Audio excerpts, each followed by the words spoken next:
Coucou tout le monde, c'est Tulsa, je vous retrouve pour la question du samedi. Alors j'ai pas pu la faire avant la vidéo parce que ce matin j'avais des courses à faire. J'ai vu que Iman, tu as essayé de me téléphoner, j'ai un appel en absence de toi sur mon portable, donc je t'appellerai cet après-midi. Voilà, et donc parce que je suis allée aussi, en faisant les courses, je suis allée poster les petits colis pour mes copines, pour Nat et pour Letty. Voilà, donc là, la question du samedi, c'est rien, c'est mon chien qui tousse. on y va, hein. On va y aller gaiement, on va en prendre une au hasard, comme d'hab. Voilà. Alors, quel est le tarot que tu utilises le moins et pourquoi? Alors déjà, moi je suis pas trop tarot. C'est rare quand je les utilise, je préfère les oracles. Donc je vais transformer cette question en fait en oracle parce que des tarots j'en ai que deux. Et je les utilise des fois, mais c'est assez rare. Je vais dire pour les oracles. Alors l'oracle que j'utilise le moins, alors en fait c'est l'oracle La Voix de la Conscience. Il est très très bien, j'avais fait d'ailleurs une revue dessus, j'avais fait un retour dessus.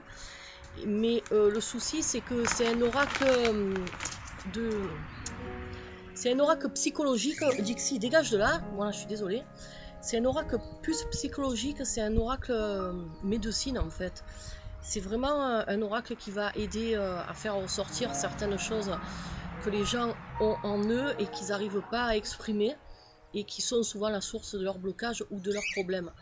Et c'est vrai que souvent par rapport aux questions que les personnes m'ont posées, lorsque je faisais un tirage avec cet oracle là, ben, ils n'arrivent pas bien en fait à comprendre. Pourtant bon, moi j'arrive à le comprendre, c'est clair, mais pour eux c'est quand même assez complexe.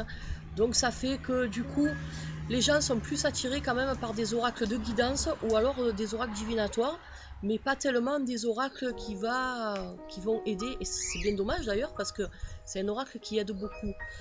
Ils ne seront pas trop attirés vers des oracles qui vont aider justement à faire ressortir une part d'ombre en nous qui nous empêche de faire des choses. Voilà, donc c'est pour ça que je ne l'utilise pas souvent, et non pas parce qu'il me plaît pas, bien loin de là, justement, il me plaît beaucoup. Il est superbe, les illustrations sont magnifiques, et il est très très profond, et si on prend la peine de se pencher dessus, il est intéressant. Mais c'est vrai qu'il est assez complexe, parce qu'en fait, il y a une carte qui est en fait le triangle cosmique, donc c'est assez particulier. On peut faire plusieurs tirages avec cet oracle-là. Moi, souvent, j'aime bien faire le tirage du triangle cosmique parce que c'est général, mais c'est vrai que des fois, les gens ne savent pas ce qu'ils attendent d'un oracle. Voilà, un oracle, c'est fait pour leur donner une réponse, c'est pas fait pour leur faire ressortir des choses qui sont enfouies au fond d'eux et qu'ils ont du mal à accepter. Voilà, c'est surtout qu'ils ne sont pas prêts à accepter ce que l'oracle a à leur dire. Et c'est ça souvent la source des problèmes.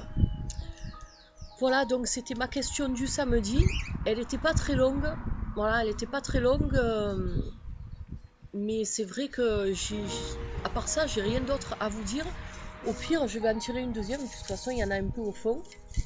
Hein, comme ça fait deux questions en une. On va pas chipoter. Alors, combien as-tu de jeux et comment tu fais pour les ranger de manière pratique? Alors ça, par contre, ça c'est marrant. Alors là, vous voyez, ça bouge un peu plus d'un coup, hein, c'est un peu plus speed. On va un peu plus rigoler avec ça. Parce que justement, je suis en train de refaire un peu ma pièce que j'ai pour mes oracles. Donc, je vais faire une pause et je vais vous emmener dans ma pièce. Et vous allez voir un peu comment je range mes jeux. J'en ai pas 50 millions, mais vous allez voir. Allez, à de suite.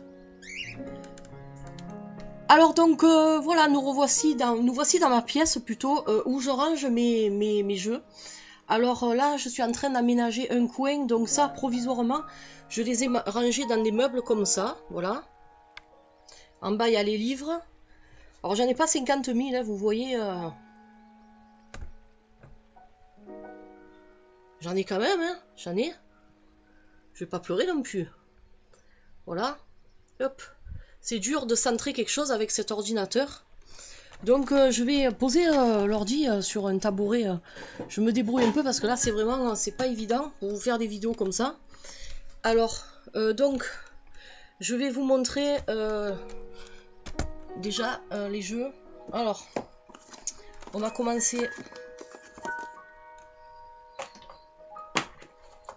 Si je fais pas tout tomber. Je vous ai fait une coupure parce que y a un truc qui était tombé entre temps. J'ai l'oracle des fées de Lucy Cavendish. Alors donc l'oracle que je vous parlais tout à l'heure, vous savez l'oracle je me sers pas beaucoup. Voilà c'est celui-ci, la voix de la conscience, les cartes du voyage intérieur. Mais c'est un super oracle qui est très intéressant. Ensuite, l'oracle des esprits de la nature. Donc je vous montre les jeux. Alors ensuite, donc on a l'oracle des rebelles sacrés. Je vous montre tout. Hein. Le langage secret des animaux. De toute façon, vous les voyez, j'ai tout fait des revues dessus. Hein, donc voilà, tous les. Il y en a deux là, deux ou trois que j'ai pas encore. J'ai fait les revues, mais j'ai pas encore posté. Voilà. Les cristaux. Bon, je vais pas tous vous les montrer, je vais juste vous les énumérer. Les esprits de l'eau, l'oracle des esprits de l'eau, l'oracle des métamorphes, rêvez de votre animal totem. L'oracle des dragons protecteurs, alors celui-là j'ai fait la revue mais je l'ai pas encore posté parce que je l'ai reçu en même temps que les cadeaux. Et c'est un cadeau aussi, donc il est super intéressant et je le connaissais même pas en fait ce jeu. Voilà, c'est une amie qui me l'a offert qui sait que j'adore les jeux de Lucy Cavendish. Et je la remercie beaucoup. Et donc le chemin pavé d'or, il y a l'oracle des êtres d'ombre et de lumière, il y a Whispers of Lord Ganesha, il y a Native Spirit qui m'a été offert par Nat, je vous le montre celui-là, il y a l'oracle des vies antérieures qui m'a été offert par Mystique, l'oracle des forains, l'oracle de l'énergie, le tarot des anges, magie de la terre, Wisdom of the Oracle. Tout à l'heure je vous ai dit que j'avais deux tarots. Parce que le tarot des anges, je le classe pas vraiment en tarot. Pour moi, c'est plus un oracle qu'un tarot. Hein. Voilà, donc malgré qu'il ait 78 lames, je pense pas qu'il a rien à voir avec un tarot. Enfin après, c'est mon avis perso. Voilà, donc j'ai l'oracle du peuple animal, le tarot noir, le langage secret des couleurs. Je vous ai pas encore fait de revue dessus. Ça fait pas longtemps que je l'ai, j'ai pas eu le temps de m'en servir. L'oracle des chakras, le fameux oracle Tao. Alors lui par contre j'adore travailler avec, c'est une merveille.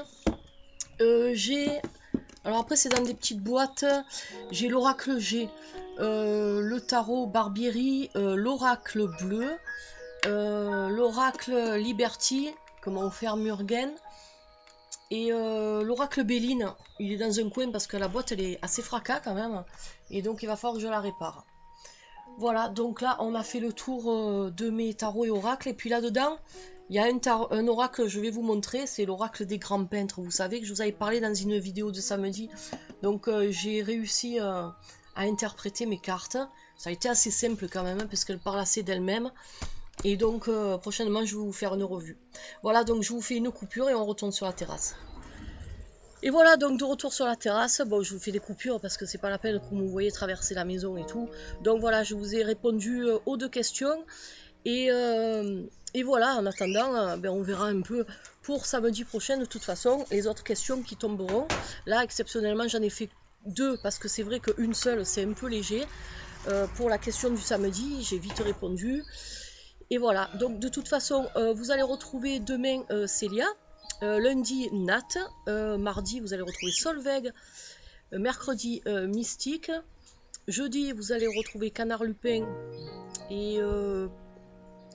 je sais plus qui c'est qui fait, je crois que c'est Mime aussi, voilà, c'est Mime qui fait le jeudi. Vendredi vous allez retrouver Murgen et peut-être Isa, je sais pas si elle va la reprendre, voilà, mais je pense que, je sais pas, il faudra voir sur sa chaîne, parce qu'elle a dit que pendant quelques temps elle serait pas là. Voilà, puis moi samedi prochain, voilà pour la question du samedi.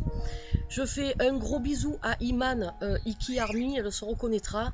Je te fais un gros bisou, j'ai pas pu te répondre hier, je t'ai répondu un peu tard parce que entre temps je suis allée faire à manger et tout, donc j'ai pas pu continuer les mails. Je fais un gros bisou aux filles. Un gros bisou à tous les abonnés et merci de regarder les vidéos et j'espère qu'on va continuer un peu à faire des trucs ensemble. Je vous ferai encore un tirage pour la semaine parce que j'ai pas eu le temps encore une fois de vous faire pour ce week-end là parce que j'ai été beaucoup occupée. Et voilà, donc et à tout le monde, mes amis sur Facebook, tout ça, donc ça me fait très très plaisir de discuter avec vous. Des fois si je vous réponds pas, c'est pas que je veux pas vous parler, c'est que malheureusement je suis très très prise par le temps et j'ai pas toujours le temps de me connecter sur Facebook ou sur YouTube. Voilà, mais de toute façon le cœur y est, je lis vos coms, j'apprécie beaucoup et j'espère qu'on va continuer encore pendant longtemps ensemble. Voilà, allez, je vous fais de gros bisous et puis cet après-midi donc je vous ferai le tirage pour la semaine et je sais pas si je pourrai le poster demain ou ce soir, donc mais de toute façon ça va être dans le week-end. Voilà. Allez, gros bisous, à plus tard. Allez, bye bye.